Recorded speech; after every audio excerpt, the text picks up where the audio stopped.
Hello दोस्तों, doctor Jahangir this side और आज हमारे पास में है स्पेशल मेहमान जिनका नाम है आरिफ सर। और आरिफ सर का हमने ट्रांसप्लांट किया था ऑलमोस्ट 10 डेज़ पहले और आज इनका 10वां दिन है और क्रश रिमूव के लिए आए थे ये, तो हमने इनको पकड़ लिया। So Arif sir, welcome to our channel. Thank you sir. और thank you so much for being with us. Okay, और सबसे पहले मैं आपको ये पूछना चाहता हूँ कि 10 दिन में आपका तो ठीक है एक पार्ट था, 10 दिन से पहले का जो सीन था आपका कि आप काफ़ी रिसर्च करते हैं ट्रांसप्लांट के बारे में और जब आप मेरे पास में आए थे ना काफ़ी कुछ बोल रहे थे, वो सारी बात एक बार इनको बोल दो जरा। Hello, good morning. मैंने ऑलमोस्ट 1 ईयर सर्च किया हेयर ट्रांसप्लांट के बारे में। मुझे बहुत फिक्र था कि मतलब मेरा टेम्पल भी चले गए और मेरा हेयर लाइन्स बहुत ऊपर चला गया है, तो कैसे होगा, सब रिकवर हो जाएगा या क्या है क्या नहीं। बहुत जगह मैं गया, कंसल्टेंसी भी ली बहुत जगह मैंने, लेकिन कहीं कोई सेटिस्फेक्शन मेरे को ऐसा मिला नहीं। किसी ने बोला कि आपका हेयर लाइन्स जो है वो प्रॉपर नहीं बन पाएगा क्योंकि आपकी मसल बहुत ऊपर चली गई है। किसी ने बोला कि टेम्पल प्रॉपर नहीं बन पाएगा क्योंकि आपकी मसल अंदर चली गई है साइड की।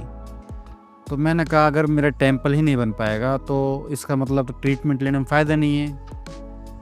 हेयर लाइन ऊपर जाएगा उसके बाद तो ये पूरा मेरा दिखेगा, साइड में टेम्पल बनेगा तभी मेरा फेस पूरा कवर हो पाएगा और मेरा लुक भी तभी आएगा। करेक्ट, ये मैंने ऑब्जर्व किया अपने आप में। बिल्कुल, आपका जो थॉट प्रोसेस था बिल्कुल ठीक था।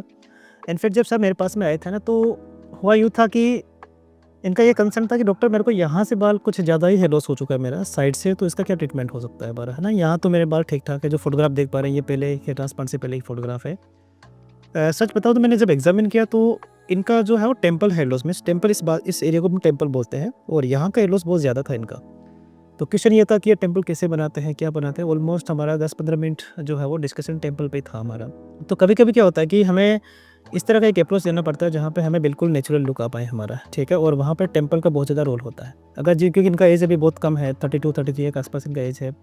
हेयर लॉस यहाँ का ठीक ठाक ही था क्योंकि ग्रेड 2 ग्रेड 3 के आसपास था, लेकिन टेम्पल बहुत ज़्यादा था। तो अगर हम सिर्फ यहाँ पे बाल लगाते ना तो ये मान के चलिए कि वो जो हेयर ट्रांसप्लांट है कुछ ऐसा लगता है कि जैसे कि कैप लगा रखी हो, है ना, पूरी तरह से वो अच्छा नहीं लगता, है ना। तो जब डिस्कशन हुआ पूरा कि भाई टेम्पल्स अच्छे बनाने हैं, एक बार सर को देखो, उधर दिखाओ एक बार ज़रा, ठीक है, उधर देखिएगा तो कितना बड़ा टेम्पल बनाया गया इनका, ठीक है। तो ये इसके पीछे रीज़न यही था कि हमें इनको बिल्कुल जो है वो नेचुरल लुक देना है। ओके, और टेम्पल ये मान के चलिए कि एडवांस हेयर ट्रांसप्लांट का पार्ट होता है जहाँ पे हमें 2-3 चीज़ों को बड़े अच्छे से देखना होता है। ओके, कि यहाँ पे क्या डायरेक्शन देना चाहिए, डिज़ाइन कैसे बनाना चाहिए, और सबसे बड़ी बात है कि डेंसिटी का यहाँ पे जो कुछ कंपेयर इस तरह से होता है कि आपके अगर बाल बहुत ज़्यादा थिक होते हैं, मोटे होते हैं, तो वहाँ पे हेवी डेंसिटी देना पॉसिबल नहीं होता क्योंकि वो बाल इस तरह से कांटे की तरह बाहर आते हैं ना, तो भी ज़रूरी नहीं है। लेकिन अभी इनके टेम्पल बनाए हैं, अगर आप देख पा रहे हो तो बिल्कुल ये अच्छे से और नॉर्मल दिखाई दे रहे हैं ना। तो टेम्पल बनाना या नहीं बनाना ये डॉक्टर का डिसीजन होता है, लेकिन इन जनरल माना जाता है कि अगर आपकी एज कम है और टेम्पल हेयर लॉस बहुत ज़्यादा है तब इसको चीज़ को बनाया जा सकता है। Right. अभी 10th डे के आसपास मुझे बताओ कि कैसा लग रहा है आपको इन जनरल। मेरा आज 10th डे कंप्लीट हो गया है और अभी तक का जर्नी मेरा बहुत कुछ दिक्कत ऐसा हुआ नहीं, बिल्कुल भी सोने में मुझे कोई प्रॉब्लम नहीं हुआ है। अभी 6 डेज़ के बाद मैं करवट लेके भी सोया हूँ, कुछ ऐसा कुछ हुआ। सेंसेशन हल्का हल्का फील हो रहा है, हल्का हल्का, बहुत हल्का माइनर है, वो भी 2 डेज से बहुत कम हो गया है। पीछे का जहाँ से मेरा डोनर एरिया था, वो डोनर एरिया से जहाँ अभी कुछ ऐसा फील नहीं हो रहा है कि वहाँ से कुछ हुआ है करके, नहीं, बिल्कुल रिकवर हो गया वो। और आज मेरा क्रस्ट रिमूवल का टाइम कोई दर्द नहीं हुआ, हो गया, अच्छे से हो गया उसे। भी एक शिकायत रहती है कि डॉक्टर हेयर ट्रांसप्लांट में पेन कितना होता है, पेन कितना हुआ था आपको? पेन नहीं हुआ, मुझे तो बहुत मज़ा आया कराने में। सब लोग मेरे से बात कर रहे थे और तो मेरे को बिल्कुल पेनलेस रहा। हेयर ट्रांसप्लांट में सारी बातें पूछ लेते हैं। जी, सब कुछ पूछ रहा था मैं। सर मुझसे सब कुछ पूछ रहे थे, आप क्या है, क्या आपने घी बहुत खाया है, आपने दूध बहुत पिया है, आपका स्किन सॉफ्ट है। ओके, और आई थिंक 5-6 घंटे के आसपास आपका हेयर ट्रांसप्लांट हुआ था, 6-6.5 घंटे के आसपास। 6 आवर्स ऑलमोस्ट। हाँ, 6 घंटे के आसपास, क्योंकि बहुत ज़्यादा ग्राफ्ट नहीं थे इनके, ऑलमोस्ट 2200 ग्राफ्ट के आसपास ही लगे थे। एक ये भी होता है देखिए कि हमें नीड कितनी है उस पर हमें बहुत ज़्यादा ध्यान रखना होता है कि एक्सेसिव ग्राफ्ट कोई लगाते हैं यहाँ पे हमें और डेंसिटी चाहिए, ज़्यादा डेंसिटी चाहिए और ज़्यादा ग्राफ्ट लगाइए, तो वो ठीक नहीं है। छोटे हेयर ट्रांसप्लांट के लिए हमें इतने लिमिटेड ग्राफ्ट ही ठीक रहता है। जैसे इनके पीछे के बाल ठीक ठाक थे, अच्छे थे, उसको फर्दर और इम्प्रूव करने के लिए हमने मेडिसिन एंड थेरेपीज़ का प्लान किया, बट फ्रंट क्योंकि अच्छा नहीं था और मुझे सच बताऊँ टेम्पल बिल्कुल ही गया हुआ था, ठीक है। तो इसके आइडियली आपके लिए हेयर ट्रांसप्लांट ज़रूरी था और एक अच्छे से बार उम्मीद करेंगे कि आपके लिए जो मैं एक चीज़ ऐड करना चाहूँगा इसमें। मैं 2 या 3 क्लिनिक्स में गया था सर के आने से पहले, मतलब 1 वीक के अंदर। तो सब ने मेरा ग्राफ जो बताए थे वो 4000-3500 ग्राफ्ट बताए थे, जो कि मेरे को भी ये लगा कि इतना ग्राफ नहीं लगेंगे। पता नहीं क्या है, वो लोग ब्लैकमेल करते हैं या पैसा ज़्यादा बताने के लिए ऐसा कुछ करते हैं, तो उतना ग्राफ्ट नहीं लगे मेरे को, सिर्फ 2000-2500 के आसपास लगे। करेक्ट। देखिए तो वो बताया गया था मेरे को इतने ग्राफ्ट लगेंगे। एक बात बताऊँ मैं आपको सर आरिफ जी, एक होता है कि नंबर ऑफ ग्राफ्ट, एक ये होता है कि हम कैसे वाइजली यूज़ करें मिनिमल ग्राफ्ट्स को, है ना? तो वो ग्राफ्ट्स हमारे लिमिटेड है और हमारे हेयर लॉस है वो प्रोग्रेसिव है।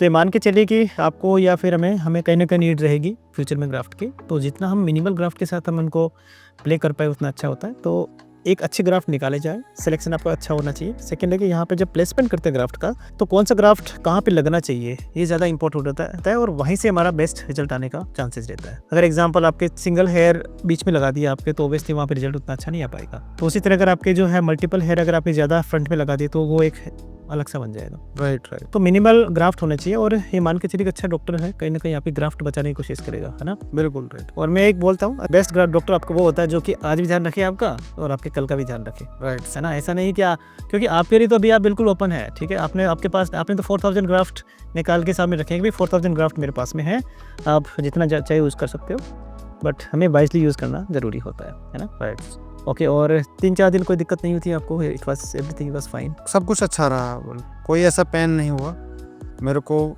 बहुत ज़्यादा दिक्कत नहीं हुई नहीं। To be honest. मेरा सर ने मेरा जो मर्ज किया है डेंसिटी, वो भी मैं उससे सेटिस्फाई हूँ पूरा, क्योंकि ऐसा नहीं लग रहा है अलग से कुछ हुआ है करके नहीं। एंड ऑब्वियसली जहाँ पे जब बाल कम होते हैं यहाँ पर, तो उस जो हेयर होते हैं उन्हीं के डायरेक्शन के हिसाब से हमें बाल लगाने होते हैं। प्रॉपर वर्किंग करिए सर ने, उस हिसाब से ही वर्किंग करिए, डीपली वर्किंग करिए, 4-5-6 घंटा वर्किंग करिए सर ने। उस टाइम प्रॉपर मेरा ओटी के टाइम भी सर पूरा अवेलेबल रहे थे और अच्छे से सब कुछ हो गया। और कोशिश करेंगे रिजल्ट्स के बारे में, तो हम हर महीने 2 महीने में हम मिलते रहेंगे और आप सीरीज़ को फॉलो करते रहना और हम कोशिश करेंगे कि आपको अपडेट देते रहें। तो रिजल्ट तो अभी तो थोड़ी टाइम लगेगा इनके, बट हाँ ये ज़रूर है कि एक्सपीरियंस वाला पार्ट और फर्दर कैसे में प्रोग्रेस दिखने वाला है वो हम ज़रूर आपको बताते रहेंगे। ठीक है आरिफ सर? धन्यवाद sir. Thank you sir, thank you Arif sir, thank you so much for the video.